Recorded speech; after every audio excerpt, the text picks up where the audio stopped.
Começa agora mais um podcast Reconectados, série Distopia, 7º episódio.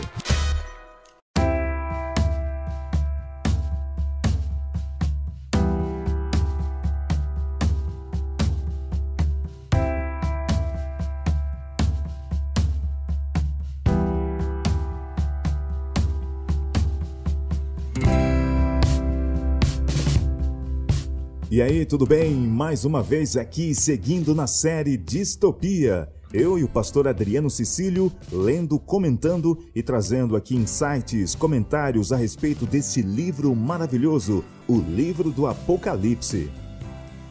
Na série Distopia, o nosso objetivo é percorrer todos os capítulos, todos os versículos e, de uma certa maneira, procurar entender as mensagens especiais através dos símbolos, através dos códigos, através dos números aqui deste livro, que é um dos mais pesquisados e também um dos mais polêmicos de toda a Bíblia.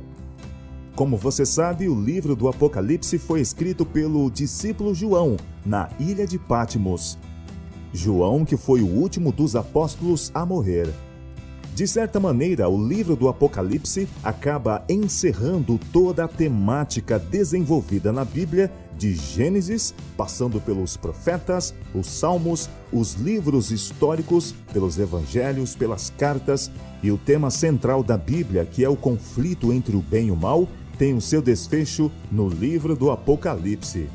Então se liga aí, eu e o pastor Adriano vamos ler e comentar a carta à igreja de Pérgamo. Fique ligado, tem muito mais pela frente. Ao anjo da igreja em Pérgamo escreve: Estas coisas diz aquele que tem a espada afiada de 2 gumes. Conheço o lugar em que habitas, onde está o trono de Satanás, e que conservas o meu nome e não negaste a minha fé, ainda nos dias de Antipas, minha testemunha, meu fiel, o qual foi morto entre vós, onde Satanás habita. Tenho, todavia, contra ti algumas coisas, pois que tens aí os que sustentam a doutrina de Balaão, o qual ensinava a Balaque a armar ciladas diante dos filhos de Israel para comerem coisas sacrificadas aos ídolos e praticarem a prostituição. Outros sim. Também tu tens os que da mesma forma sustentam a doutrina dos nicolaítas.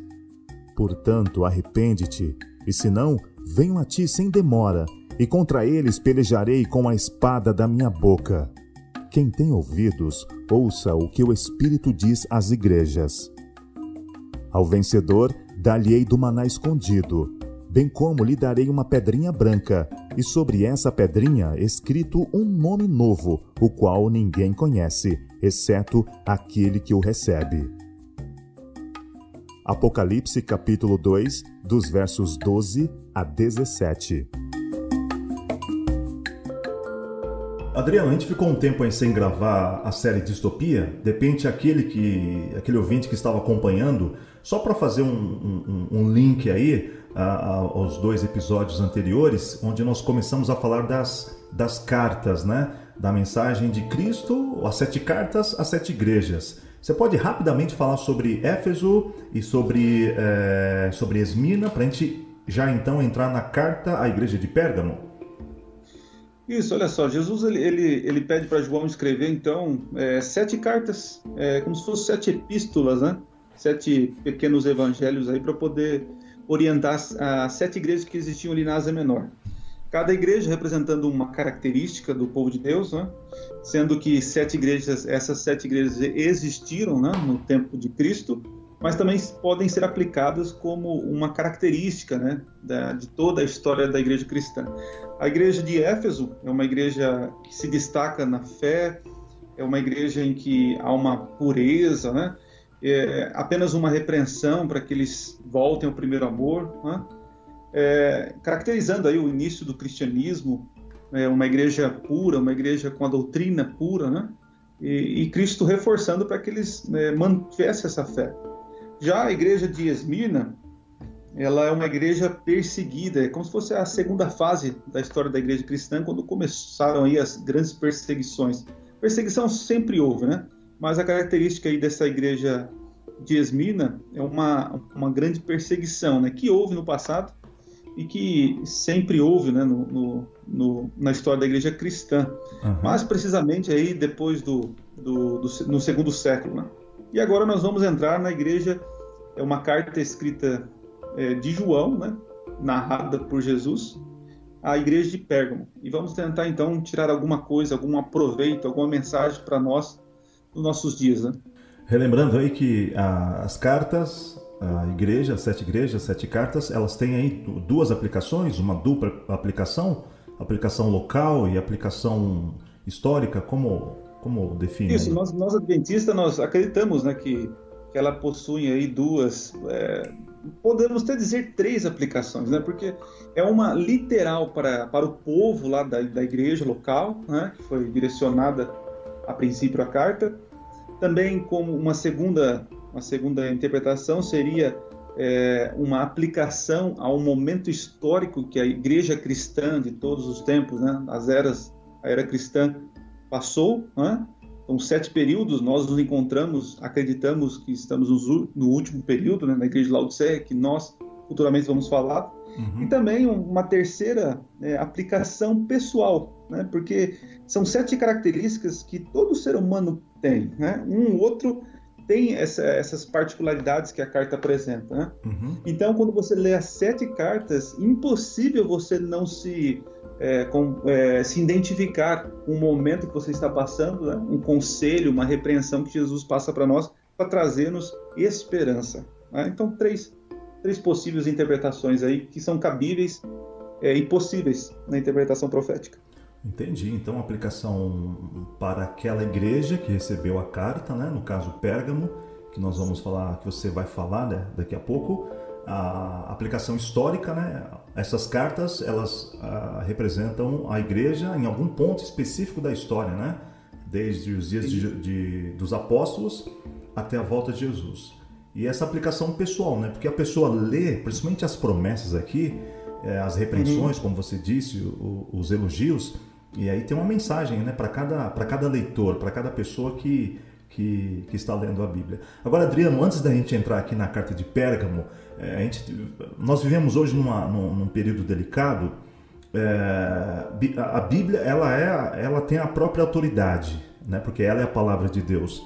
Mas hoje alguns supõem que a autoridade é a pessoa que está lendo. Então a pessoa ela pode interpretar a Bíblia de acordo com a história dela, de acordo com a cosmovisão dela. Então, no que se refere à Bíblia, o Espírito Santo, Deus já não é mais o autor, já não é mais a autoridade, e sim é aquele que está lendo. Então, a gente tem esse pensamento atual, pós-moderno, em relação a muitas coisas, e também em relação à Bíblia. Você concorda com isso? Que a pessoa ela pode interpretar a maneira dela, de acordo com a visão dela, com a história dela? Olha só, Inês, nós estamos vivendo aí num período bem singular da história, onde a verdade ela é relativa, né? Então, aquilo que era um princípio, aquilo que era imutável, se tornou mutável, né? Então, a questão da interpretação, agora o foco não é o objeto, mas quem está lendo o objeto, né? Então, não é o objeto que determina aquilo que é, mas aquele que está vendo o objeto, ou seja, não é mais a Bíblia que dita as regras, mas quem lê dita da forma que ele acha melhor, né? Então, isso é um erro hoje, tentar pegar a Bíblia com os olhos contemporâneos aí do século XXI e tentar achar um significado segundo a minha visão, meu conhecimento de mundo, né? Então, isso é perigoso. Nós acreditamos que a maneira mais segura de interpretar, de trazer um conhecimento verdadeiro da palavra, é realmente deixar com que a palavra fale, ou seja, tentar ir no período histórico, quem escreveu, para onde escreveu, qual era o objetivo dessa pessoa ao escrever, né? E daí então extrair as verdades para o nosso tema. Legal, falando aqui com Adriano Cecílio, diretamente da cidade de Goiôerê. É isso, Adriano? Isso, Goiôerê. Goiôerê. Eu falo aqui de São Paulo, comentando aqui sobre o livro do Apocalipse. Adriano, o livro do Apocalipse fala do passado, fala do presente, fala do futuro. É isso? Isso mesmo. É um livro. ele é diferente, né? É um livro onde todas as literaturas da Bíblia se encontram. Nós temos ali evangelho, nós temos epístolas, nós temos poesia, nós temos conteúdo histórico e nós temos o conteúdo profético, né? Uhum. Então você vai encontrar história, como posso dizer, o passado, presente e futuro, né? Esse que é o maravilhoso desse livro, o brilho desse livro, né? Uhum. Todos os livros da Bíblia se convergem nesse grande livro. A cidade de Pérgamo foi a capital da província romana da Ásia por 2 séculos após seu último rei, Átalo III, cedê-la para Roma em 133 a.C., junto com o reino de Pérgamo. Desde o início do 3º século a.C., a cidade de Pérgamo fora o principal centro da vida cultural e intelectual do mundo helênico. Chegamos aqui então a Apocalipse capítulo 2, a partir do verso 12, que diz assim: Ao anjo da igreja em Pérgamo escreve: Estas coisas diz aquele que tem a espada afiada de 2 gumes. Parece que espada tem a ver com a palavra de Deus. Não é isso, Adriano?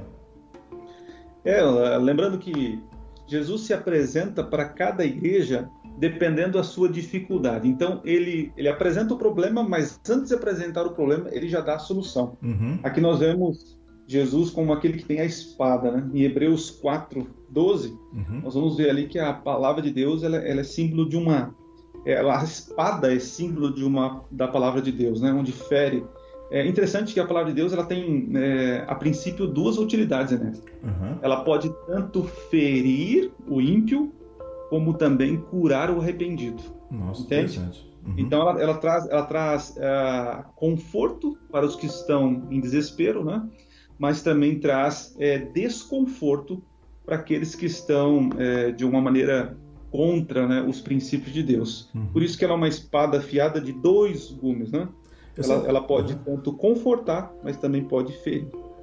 Quando chego nessa parte aqui, eu sempre digo que a espada ela é uma arma, né? Um instrumento de ataque e também de defesa, né? Você também vai usar uma espada para se defender. Agora, Adriano, o que você pode dizer sobre Pérgamo, a cidade de Pérgamo? Porque essa cidade, de fato, e aí olhando para o passado, essa cidade existiu. Existiu, de fato, uma comunidade cristã lá. E aí Jesus, preocupado também com a igreja que existiu na cidade de Pérgamo, pede então para João registrar as palavras dele e a carta e o livro do Apocalipse, uma cópia, foi lá para a cidade de Pérgamo. O que você pode dizer aí da cidade? A cidade de Pérgamo tem algumas curiosidades, né? Vou ressaltar algumas por causa do tempo, mas Pérgamo, o significado do nome significa exaltação. Tudo indica que a igreja, a cidade, né? Ela ficava num monte um pouco alto, era uma cidade elevada, né? Por isso exaltação, né? Pérgamo. Também nós temos ali algumas particularidades, dentre elas era uma cidade, como posso dizer, um pouco eclética, né? ou sincrética. Uhum. Havia muita diversidade de pensamentos e também de adoração, né? Então era uma cidade não muito diferente das outras, né? Mas com essas características de uma cidade com muito pessoas que não eram cristãos, né? Havia um povo pequeno ali que poderiam um povo pequeno cristão que poderia ser facilmente influenciado com a maioria, né? Eu acredito que a intenção de Cristo aí, ao mandar esta carta para esta igreja, era para um povo lá, um povo que estava se sentindo, quem sabe, pequeno, impressionado com as influências do mundo, né? Uhum. Agora, um detalhe das cidades antigas é que a vida religiosa e a vida civil, elas estavam intimamente ligadas, né? A quem você adora, o templo que você vai, a vida do cidadão estava intimamente ligado ao Deus da cidade, ou à divindade daquela cidade, ao templo ligado àquela cidade. Hoje a gente não tem mais esse estilo de vida. Então, a pessoa leva a vida secular e outro leva a vida religiosa, secular, mas as coisas religiosas ligadas estritamente ao templo, à igreja ou ao templo que a pessoa frequenta. É como se fosse a pessoa colocasse, antes, né, no tempo de Pérgamo aí, tudo girava em torno de religião. Então, o que você trabalha, o que você faz, quem você é, estava ligado à entidade, à divindade que você adorava, né? Hoje não. Hoje as pessoas separam, né, o que é espiritual com aquilo que é as coisas do dia a dia. Então, tem um momento de você ir à igreja, tem um momento que você vai trabalhar, tem um momento que você vai orar. No tempo ali de Cristo, no tempo bíblico, isso não havia uma divisão, né? E hoje o secularismo, ele separa, né, as coisas. Então, é um momento complicado que nós vivemos. Por isso, quando você perguntou a respeito da interpretação, nós muitas vezes separamos, né, as coisas de Deus com as coisas comuns. Mas, na verdade, tudo são coisas, faz parte das coisas de Deus, né? É nós que fazemos essa diferença. E tendo essa mentalidade, fica complicado, né? Tentar tirar as verdades da palavra de Deus. Legal. Agora, Adriano, tem uma coisa muito interessante que chama muito a atenção aqui, e dependendo como a pessoa interpretar isso aqui, pode gerar até um mundo fantasioso. Por exemplo, no verso 13 diz que, Jesus diz, né? Conheço o lugar em que habitas, onde está o trono de Satanás. Então quer dizer que o trono de Satanás estava na cidade de Pérgamo? O inferno, o trono? Como entender isso aqui? Olha só, se a gente levar literalmente, né? Seria estranho, né? Porque o Satanás, ele não está limitado à geografia, vamos dizer assim. Ele não tem um local onde ele impera. Como muitos acreditam, né? Que existe um inferno e lá ele fica atormentando as almas dos perdidos, né? Mas aqui, se você procura informações na história, principalmente na cidade, você vai perceber que existia um grande templo lá, um templo onde havia uma divindade, né? O Zeus, e ali havia o trono, né? Onde as pessoas adoravam, que era um dos principais deuses da cidade. Então, sabemos que Satanás é o pai da mentira, né? Então, o fato de ter um trono de Satanás, quem sabe ali podemos entender que a mentira imperava na cidade e havia uma falsa adoração, né? Porque interessante, onde há cristão, há perseguição, há tentação e há a presença de Satanás e seus anjos, né? Então não podemos limitar a um espaço geográfico, levando ao pé da letra, né, que havia um trono ali e Satanás estava presente, mas sim alguma representatividade, né? No caso ali, podemos entender que era o deus Zeus, né, da mitologia grega. Que é o principal, né, dos deuses da mitologia greco-romana, né? Isso mesmo. Agora a questão, porque eu falei, você também falou não havia uma separação entre a vida secular e a vida religiosa. Poderia ser que esses cristãos também pudessem ser influenciados pela religião, pela adoração pagã, ou mesmo eles precisavam sair desse ambiente, né? Sair desse ambiente, porque não dá para você seguir a Cristo e seguir uma outra divindade. Então talvez seja isso a ideia de trono de Satanás? Porque olha só, você percebe, continuando no verso 13, aí diz que existia uma testemunha, né? E aí o João dá o nome de Antipas. A palavra testemunha, ela no original é martírios, né? Então, o que é um mártir? É aquele que morre pela fé que tem, ele não muda de posição, né? Ele é firme naquilo que crê. Aí você percebe o João falando que mesmo no local onde há o trono de Satanás, havia então, naqueles tempos, a testemunha chamada Antipas, que é um fiel à palavra de Deus e que foi morto, né? Através das pessoas, até diretamente podemos dizer ao Satanás, né? O trono de Satanás, ou o próprio Satanás. Então nós percebemos o seguinte, que em meio à influência, em meio ao local onde existe o trono de Satanás, assim dizendo, né? Existem fiéis, e no caso aqui Antipas. Nós não sabemos se literalmente existiu uma pessoa chamada Antipas, mas o nome dele chama atenção, Inês, porque Antipas tem dois possíveis traduções ou significados, né? Pode ser aquele no lugar de, né? Então podemos dizer o seguinte: é como se eu tivesse, eu vou ter um filho, vamos dizer assim, minha esposa vai ter um filho, nós vamos ter um filho e tal, e aí eu coloco o nome, meu desejo é que ele seja igual a mim. Então eu posso colocar o nome dele de Antipas, ou seja, no lugar do pai, certo? Então é um desejo meu que ele tome o meu lugar, Antipas. Ou se não, Antipas pode ser bem da preposição nossa, anti, né? Contra. Então, contra o pai.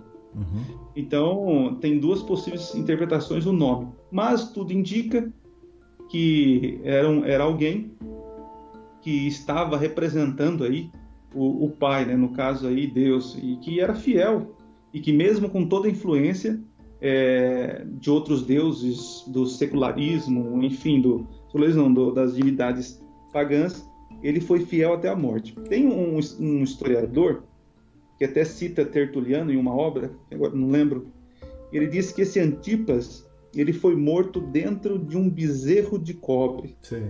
Tem até um filme, aquele filme Imortais, né? Que mostra uma cena quando é capturado algumas profetisas, né?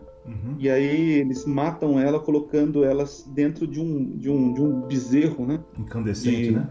Isso, e colocam fogo embaixo, fecham o bezerro, né? E aí a pessoa acaba sendo cozida ali dentro. Alguns dizem, né? Inclusive esse historiador, citando Tertuliano, que esse Antipas, ele foi morto desta forma. Mas não temos nada concreto para dizer que foi realmente um homem, né? E nós podemos partir para o princípio que é um pouco mais simbólico aí. Entendi. Então Antipas não tem nada a ver com Papa também não, né? Antipapa, contra o Papa. Alguns fazem, por exemplo, se nós vamos agora levar para aplicação histórica, né? Aqui também se encontra a possibilidade de ser aquele contra o pai, né? No caso aí, alguns entendem, né? Tem cabimento também. Foi um período da história onde a igreja começou a ser direcionada não por Deus, né? Mas por homens, né? Que acabaram sentando no trono de Deus e dizendo que era o pai, o líder da igreja, né? A rocha da igreja. Então, muitos foram contra os papas, né? Um povo fiel, e foram perseguidos e mortos, né? Por esse líder religioso.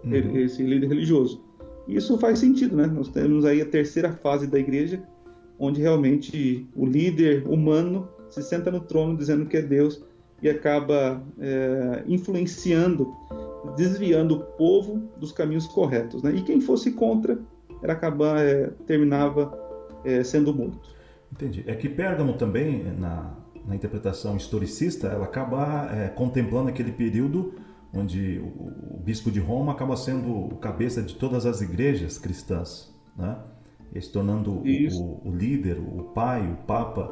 E aí também se levantaram muitos cristãos contra e morreram por isso também, né? Agora... chegam até a colocar a data, mais ou menos ali 538, né? Exatamente. Um decreto de Justiniano. Aí por volta do 1517, com o início da reforma ali. Então um período bem grande da nossa história do cristianismo, onde imperou, onde homens sentaram no trono dizendo que eram Deus, né?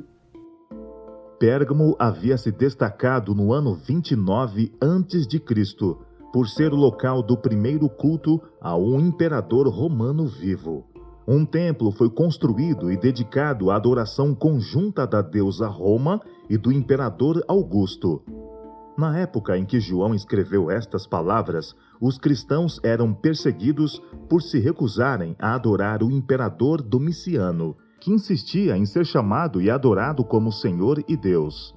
Pérgamo era também a capital religiosa da Ásia Menor. Era um centro do pensamento helenista e da adoração ao imperador. Tinha muitos templos pagãos, por isso sua designação como o trono de Satanás era bastante apropriado. Agora, Adriano, aqui também fala no verso 14, Jesus, né, tem um lado negativo aqui que ele diz, pede para João registrar, né? Tenho todavia contra ti algumas coisas, pois que tens aí os que sustentam a doutrina de Balaão, o qual ensinava Balaque a armar ciladas diante dos filhos de Israel para comerem coisas sacrificadas aos ídolos e praticarem a prostituição. Aqui, o próprio Jesus pede para João registrar, ele faz uma ligação com Balaão, né? Com Balaque, Balaão, aquela rebelião que houve lá no passado, lá em Israel. Como entender isso aplicado aqui aos cristãos da cidade de Pérgamo? Então, aqui é interessante, né? Jesus ele usa a própria Bíblia, né, para poder explicar a situação, né? Uhum. Porque ele dá-se a entender que na igreja de Pérgamo, na cidade de Pérgamo, né, havia pessoas ensinando os cristãos influenciando a uma nova doutrina. Uhum. E aqui ele usa essa doutrina de Balaão. Porque Balaão, ele foi chamado por Balaque o contratou para que ele amaldiçoasse o povo de Deus. Exato. E aí nós sabemos, no capítulo 25, se não estou enganado de números, ali mostra aquele momento, né, que Balaão vai tentar amaldiçoar o povo, mas acaba dando uma bênção. E Balaque fica doido com Balaão, mas como assim? Eu trouxe você de uma terra distante, eu vou te pagar um dinheiro alto e você não consegue fazer isso? E aí Balaão tem uma ideia, né? Por isso que tem a doutrina de Balaão. Balaão então agora começa a conversar, a convidar o povo de Israel para pular a cerca, né? Sair dos territórios de Israel e participar dos pancadões, né? Que tinham ali do lado, né? Sim. E aí dizendo que tinha mulher bonita, bebida, aquela coisa toda. E os solteirões, até alguns casados, começaram a ir para essas festinhas, para esses bailes aí. E lá começaram a beber e acabaram se deitando com as mulheres e até adorando outros ídolos, né? Uhum. E foi aonde o povo de Israel foi amaldiçoado, porque eles começaram a se prostituir, praticarem prostituição, né? No caso aqui, o que a igreja de Pérgamo estava fazendo era pegando a verdade e transformando em mentira, né? Então, por isso que é a prostituição, pegar aquilo que é verdadeiro, aquilo que é virgem e transformar em algo que é impuro. Então, Jesus está olhando para a igreja de Pérgamo e está vendo que muitos estão fazendo isso. Em vez de continuar no caminho firme, estão adorando outros deuses, né? Por isso que a menção do trono de Satanás, né? O dono da mentira. Uhum. E muitos estavam caindo, né, desviando do caminho verdadeiro, né? Praticando então sacrifícios a outros ídolos e prostituindo a verdade. Isso também se encaixa no período histórico, né, que nós estamos falando, que foi o momento onde a igreja, como instituição agora, começa a desviar aquilo que é verdade, institui a adoração aos homens, né, aos santos, intercessão dos mortos, aí vem a missa, enfim, vem alguns elementos pagãos que são introduzidos na igreja cristã. E isso, Jesus, com certeza, ele não estava gostando, tanto do que estava acontecendo na cidade de Pérgamo naquela época, e também no período histórico que nós passamos ali. É porque o período aí de Pérgamo, que para alguns compreende aí do ano 313 ao ano 538, é o período em que o Império Romano, vou usar aqui entre aspas, se converte ao cristianismo. Então, os templos que eram dedicados aos deuses, às divindades pagãs, esses templos passaram a ser então utilizados pelos sacerdotes cristãos. E aí a religião cristã, ela acabou, digamos, se elevando, utilizando aqui o nome Pérgamo, né? Se exaltando, porque agora você vê o império favorecendo a religião cristã. Os cristãos que eram perseguidos no passado, há décadas atrás, olhando aqui para a igreja de Pérgamo, agora nesse período passam a ser favorecidos pela política de Estado, E um ponto interessante aí é a chamada conversão do imperador Constantino. E aí quando supostamente ele se converte, então a política que era voltada aos pagãos agora é também voltada para os cristãos. Porque o Constantino se tornou um cristão genuíno.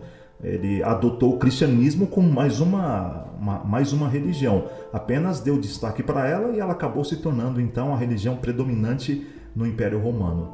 É mais ou menos isso, Adriano? Você percebe que toda vez na história, né, que a política, o Estado se une com a religião, o negócio não dá certo, né? E aqui nós vemos um exemplo. Você disse bem, né, que é do ano 313 ao 538. Eu tinha mencionado um ano mais à frente. Mas é um momento onde o Estado se alinha com a Igreja e acaba, então, tentando trazer a paz ou trazer a união, não através da fidelidade a Deus, mas através de leis. E agora, trazendo para os nossos dias, né, isso nós estamos vivendo no Brasil, né? Sim. Alguns evangélicos, alguns cristãos estão pensando que através de leis, né, através da legislação humana, do Senado, enfim, da Câmara, através de leis defendendo a família ou algo parecido, vai trazer uma paz, né? Nós vemos que na história não é bem assim, não é através de leis humanas que nós vamos conseguir trazer a paz, pelo contrário, nós vamos trazer a paz através da fidelidade à lei divina, né? Então, tomara a Deus que quem nos está nos ouvindo não caia nessa ilusão. Nós não somos contra a política, de maneira alguma nós temos responsabilidade como cidadãos aqui da nossa pátria, temos que ter nossos direitos, né, e nossos deveres. Mas, olhando pela história, nós temos que aprender que fé e política, religião e Estado é uma coisa assim que deve andar sempre separado, porque quando dão as mãos, traz problemas aí para a sociedade, para todos aí que estão envolvidos. A extensão do período de Pérgamo na história da Igreja pode ser considerada desde a época em que Constantino apoiou a causa cristã no ano 313 d.C., ou de sua suposta conversão, talvez em 323 ou 325 até 538 d.C. Foi durante essa época que o bispo de Roma conquistou a liderança religiosa e até certo ponto política da Europa Ocidental. Então, Adriano, nós podemos ver então que o período de Pérgamo, já analisando aqui, fazendo a aplicação profética, é o período da igreja em que a igreja ela abraça o império, ou o império abraça a igreja e a igreja permite. Como dizem alguns, o mundo entrou dentro da igreja. E aí vem as velas, a adoração de imagens, o culto aos mortos, a missa, as indulgências que viriam depois, o sacerdócio ligado unicamente aos profissionais, aos padres, aos bispos, aos líderes religiosos, e aí ocultando de fato o verdadeiro evangelho, né? Como acabou sendo um dos motivos da reforma, o evangelho é o sacerdócio de todos os crentes. E aqui, talvez, imitando aí o paganismo, a Bíblia ou as verdades divinas ficou ligado apenas a um grupo seleto de pessoas, né? Como se fosse uma religião de mistério. E até aqui na carta a Pérgamo é citado também os nicolaítas, e, sei lá, de repente alguma religião de mistério ali também envolvida, que os cristãos poderiam ser seduzidos a entrar. E o cristianismo dessa época acabou também sendo uma religião, como se fosse uma religião de mistério, relegada a alguns poucos. E é o período em que a igreja ela acaba abraçando o Estado, e o Estado, de certa maneira, adota a igreja como uma religião, talvez para controlar as pessoas. Haja vista que, décadas atrás, os cristãos eram perseguidos, mas ainda assim não era possível não foi possível silenciar o cristianismo. E eu não sei se essa é exatamente a ideia. Então é melhor se juntar a eles do que lutar contra eles. Parece seja essa aí uma ideia que a gente vê aqui, entendendo como era a história lá na cidade de Pérgamo e também entendendo ao longo da história as mensagens aqui, né, que nós aplicamos historicamente ao período que vai do ano 313 ao ano 538. Ok, você seguindo esse raciocínio aí, você vê o seguinte, que os nicolaítas, eles tinham uma doutrina um pouco espiritualizada, né? Que não dava tanta importância para aquilo que a carne fazia, né? E nós temos aí a doutrina de Balaão, que é a prostituição, a adoração a outros ídolos. Então, o que Cristo tem no foco, principalmente no livro do Apocalipse, é a falsa adoração. Então, é uma preocupação muito grande de Jesus para com o seu povo. E já no verso 16, indo já para a parte final, nós vemos agora que Jesus ele vem em juízo, ele não quer que isso aconteça, né? Que eles têm que parar com esse tipo de coisa. E ele faz um apelo para que a igreja de Pérgamo se arrependa disso, que pare com essas adorações, falsa adoração, porque senão Jesus ele virá guerreará com a sua espada, né, que sai da boca dele. Essa cena de peleja com a espada, né, com Cristo com a espada, a gente encontra lá no capítulo 19, né, quando Cristo vem sobre as nuvens do céu, cavalgando como um vitorioso, né, e com uma espada. Então, esse momento aqui é um momento de juízo, né? Ou você muda de vida, ou você vai ser, como posso dizer, julgado pelas suas obras. E interessante que a arma de julgamento aí é a espada, né? Exatamente. A arma de sentença e julgamento. Uhum. E nós temos como a priori, né, nossa regra de fé e de fé e conduta é a palavra de Deus. Então devemos seguir a nossa vida, independente do momento, do local onde nós estamos, né, ser pautada a nossa vida no que diz o Senhor. Porque pecado é pecado aqui, é pecado na China, é pecado em qualquer lugar. E nós vivemos num momento, como nós já falamos, onde tudo é relativo, né? Não, o que é pecado para você não é pecado para mim. O que é certo para mim, talvez não seja certo para você. Então isso é um perigo. E a sentença, o juízo, a forma que Jesus julgará a igreja de Pérgamo e também nós, é segundo a palavra dele, né? Uma espada afiada de 2 gumes. E aqui, o último verso aqui da carta de Jesus aqui no Apocalipse a Pérgamo, fala de algumas coisas interessantes, né? A promessa, quem tem ouvidos, ouça o que o Espírito diz às igrejas. Ao vencedor, verso 17 aqui do capítulo 2, ao vencedor dar-lhe-ei do maná escondido, bem como lhe daria uma pedrinha branca, e sobre essa pedrinha escrito um nome novo, o qual ninguém conhece, exceto aquele que o recebe. Como entender aqui, Adriano, a questão do maná, a pedrinha branca e um nome novo? O que Jesus realmente está querendo dizer aqui? Porque tem alguns símbolos aqui, remete ao Velho Testamento, né? O período do Êxodo, o maná. A pedrinha branca eu não lembro aqui de nenhuma outra referência na Bíblia. O nome novo, algumas pessoas na Bíblia mudaram de nome, mudaram de vida. O que nós podemos entender aí? O interessante, né, é que as 7 igrejas, elas sempre terminam dizendo o seguinte: quem tem ouvidos, ouça o que o Espírito diz, né? Uhum. Não seria um ouvido literal, mas um entendimento, um conhecimento espiritual, né? A questão-chave aqui é: ouça o que o Espírito diz. Quando você vai para João, no capítulo 16, Jesus disse que quando ele fosse ao Pai, ele rogaria que Deus mandasse o Espírito, o outro Consolador, né? Uhum. E ele, então, convencer-nos do pecado, da justiça e do juízo. Então, aquele que ouve o Espírito, ouve a exortação, a repreensão, deve obedecer, porque é o próprio Deus que está nos chamando a atenção, né? Então, aqueles que são fiéis, eles vão ouvir o conselho do Espírito. E você, obedecendo, no caso aqui, deixando a prostituição da verdade, a adoração a outros ídolos, diz que o vencedor, aquele que se mantiver firme, mesmo em influência da grande maioria, fazendo o que é errado, diz então que esse vencedor terá o maná escondido. O maná escondido é uma referência lá no Antigo Testamento, quando Arão pegou um pouco do maná, colocou num potinho, e ele então colocou dentro da arca. Colocou no tapoer, né? Colocou no tapoer. Isso, no tapoer da época, onde conservava muito bem, colocou dentro da Arca da Aliança. E essa Arca da Aliança, nós sabemos que ela foi escondida, né? A tradição diz que foi por Jeremias, porque Nabucodonosor, quando invadiu, ele não conseguiu, e é algo que ele muito queria, era pegar essa arca, que era um utensílio muito visado pelas nações, né? A arca, então, foi escondida. Então, no capítulo 11, diz que essa arca, João vê a arca agora no céu.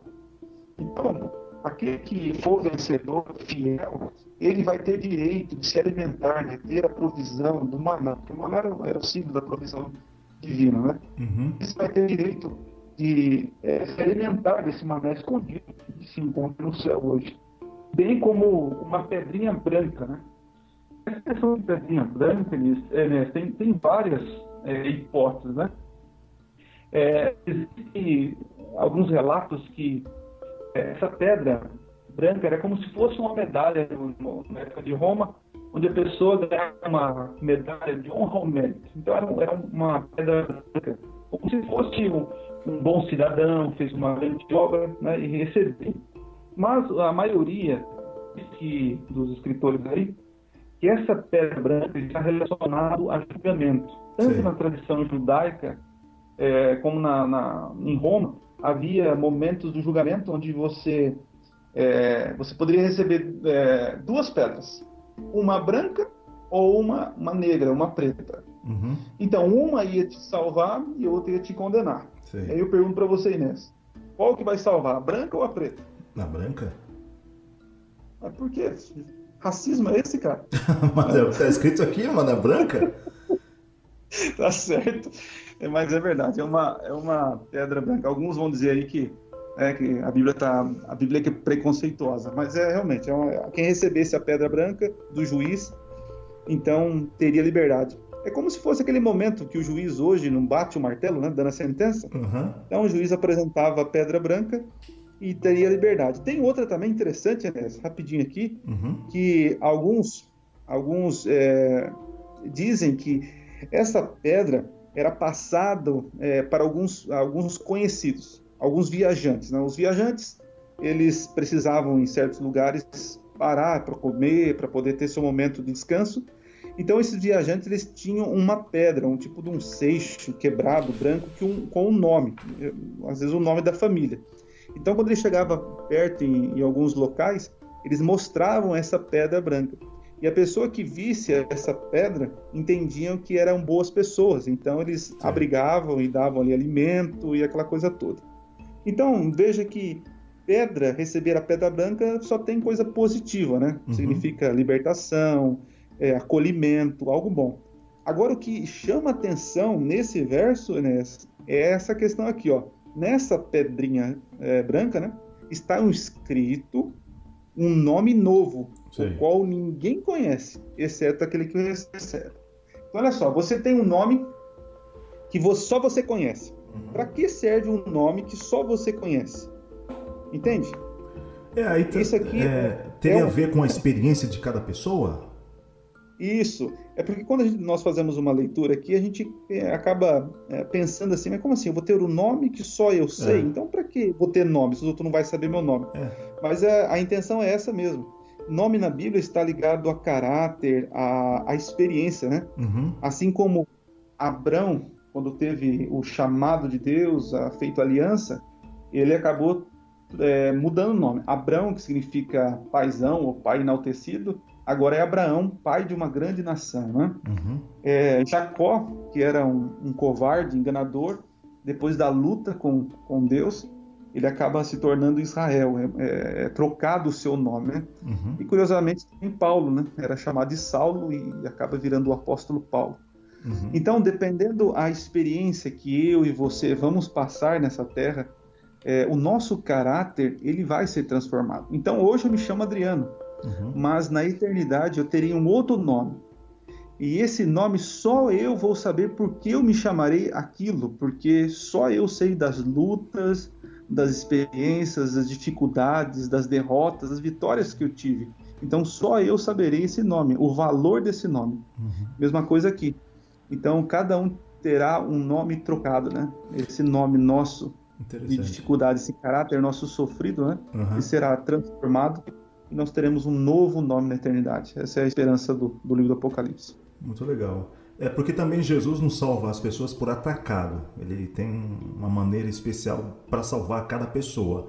Bem, ele morreu na cruz e é a cruz que é a garantia da nossa salvação. Todo aquele que crê no nome de Jesus, todo aquele que confessar o Senhor Jesus Cristo e seguir a vontade de Deus, será salvo.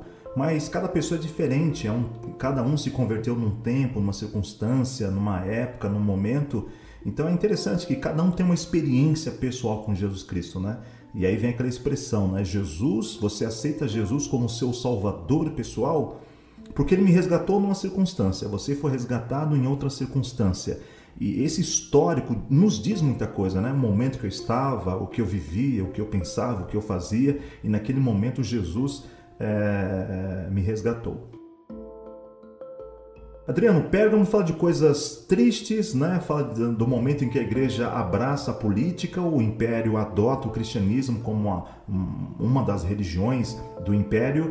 É o momento em que a igreja cristã ela começa a se desviar da verdade. É o período, digamos, mais triste ali da igreja, do cristianismo, onde você percebe então o que vai ali está surgindo, então a semente do que seria o catolicismo, digamos assim, no seu melhor momento, né? Porque depois Roma sai do período dos Césares, né, dos imperadores, e aí é o bispo de Roma, é o Papa que acaba assumindo o império. E a semente nós começamos a ver aqui na igreja de Pérgamo, não é isso?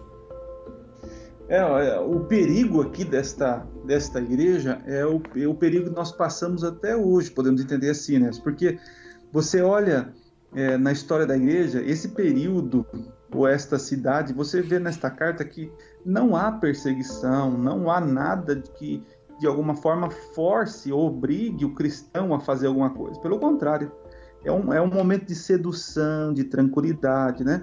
E na história do cristianismo nós percebemos isso. Quando cessa a perseguição, quando o Estado se une com a igreja, os cristãos agora começam a ser favorecidos, né? E aí então o conforto, né, a segurança, vamos dizer assim, começa a trazer malefícios para o povo de Deus, né? Uhum. E isso já aconteceu várias vezes na história, principalmente ali quando Jesus sobe ao céu e o povo, a igreja começa a perseguição, e quando começa a perseguição é uma bênção para o evangelho, porque ele é espalhado, né? Os cristãos fogem e onde eles espalham o evangelho. Então, trazendo para os nossos dias, Enéas, nós temos que entender, como Paulo fala, nós temos que dar graça em tudo, né? Uhum. Porque essa vida nossa tranquila, sossegada, de alguma forma não nos ajuda a exercitar a nossa fé, né? Então, quando o cristão está muito em conforto, tudo tranquilo, tudo certinho, não que nós devemos procurar provas, esse tipo de coisa, mas se o nosso cristianismo está tão tranquilo, sossegado, que de uma maneira não nos tira da zona de conforto, é um perigo, né? Podemos estar transformando a verdade de Deus em mentira, né? Como no caso aí da igreja de Pérgamo. Esse aqui é o podcast Reconectados, esta é a série Distopia, e eu estou falando aqui com o pastor Adriano Cicílio, da cidade de Goiôerê, onde ele é pastor. Quantas igrejas você cuida aí, Adriano? Cuidamos de 10 igrejas aqui. Pastor de 10 igrejas na cidade de Goiôerê. Esta é a série Distopia e o nosso objetivo é passar aqui, comentar, ler todos os capítulos, na medida do possível, todos os versos aqui, ou pelo menos os mais importantes, do livro do Apocalipse. O livro não é o mais importante, mas é o livro que fecha aqui a Bíblia, e por ser o último livro aqui no índice da Bíblia, ele acaba resumindo todas as outras verdades que nós lemos, que nós estudamos nos demais livros da Bíblia. Esta é a série Distopia e estamos chegando aqui ao final deste episódio. Adriano, muito obrigado aí pela sua participação, pelo seu conhecimento, pelas suas palavras. E o nosso desejo realmente é esse, que esse áudio, esses podcasts aqui, cheguem realmente a quem deseja conhecer a verdade, quem deseja aí conhecer a palavra de Deus e extrair uma lição para a vida hoje e, acima de tudo, se preparar para os eventos que ocorrerão em breve, que anunciarão, que já estão anunciando, né, a volta de Jesus. Adriano, uma palavra final aí? Eu quero agradecer a oportunidade aí, Enéas, e dizer para o nosso público aí que está nos ouvindo, que busquem conhecimento, né, da palavra de Deus. O conhecimento ele nos liberta, né?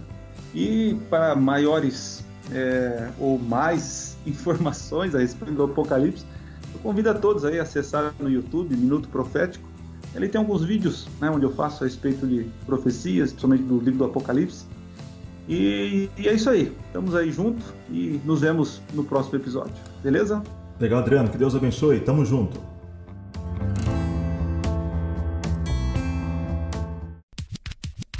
Você ouviu mais um episódio da série Distopia aqui no podcast Reconectados. E fique ligado, a cada semana um novo episódio para você.